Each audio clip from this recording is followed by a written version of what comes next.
कि सरकार के दोनों अंग हैं, अल्पसंख्यक कल्याण वक्फ डिपार्टमेंट भी और वक्फ बोर्ड भी।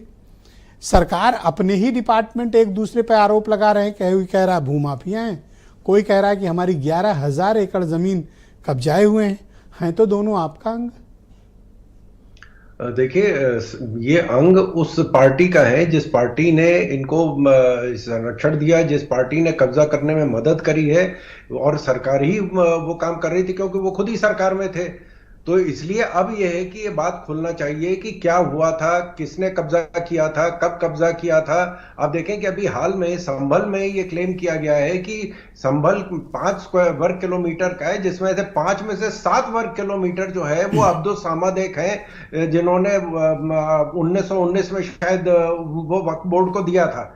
और उसके बाद ये भी बताया गया कि वहां जो थाना बन रहा है वो भी वक्फ बोर्ड की प्रॉपर्टी में बन रहा है। जब सरकार ने उनसे कहा कागज लाओ तो उन्होंने कहा कि साहब हम तो अब्दुल सामद के जो है रिश्तेदार हैं वो बताएंगे।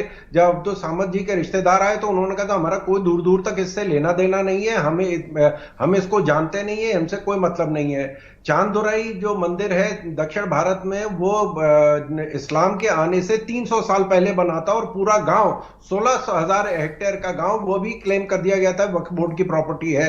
तो ये उन राज्यों में और उन सरकारों में हुआ जहां पे ये सरकारें की इतनी मिलीभगत थी, उनका वोट था और उनको अपना स्वार्थ देखना था। इसका किसी भी मुस्लिम तो से या पार्टी क्या चाहती है कि वक्फ एक्ट में कंप्लीट उससे कोई लेना देना नहीं। आपकी पार्टी क्या चाहती है कि एक्ट में संशोधन किया जाए?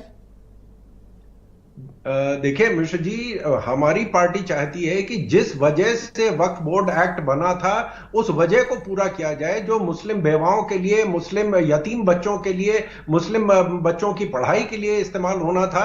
मुझे बता दें, हमारे सारे मित्र बैठे हुए हैं कि शाहबानों को ठीक है, उसका जो सुप्रीम कोर्ट का ऑर्डर जो है संसद ने पलट दिया था, लेकिन किसने रोका था कि शाहबानों को कम से कम एक टाइम का भोजन करवा देती है वक्फ बोर्ड। लेकिन यह है कि साहब अभी ये चीज भी खुल के आई है कि मीना एक मार्केट है हैदराबाद में, जहां करीब 300-400 दुकानें हैं जो 15-20 रुपए पे किराए पे उठी हुई हैं, और जिसका पैसा यह तय हुआ था कि उसका पैसा हज यात्रियों के ऊपर खर्च होगा और उसका पैसा मक्का भेजा जाएगा, और वो पैसा वहीं के लोग उसको किराए पे 20 रुपए में उन्होंने ले रखा और उसको आगे 50,000 लाख रुपए उस दुकान को किराए पे दिया हुआ है। तो इन चीजों को खुले में इनका खुलासा होना चाहिए, और जो जिस वजह से आपको पता है कि 8 साल पिछले बहुत लंबे समय से आपकी भी सरकार में जफर फारूकी है एक शख्स, ये लगातार इनको आपने सुन्नी सेंट्रल वक्फ बोर्ड का चेयरमैन नियुक्त कर रखा, और आपको पता है ये पिछले 23 सालों से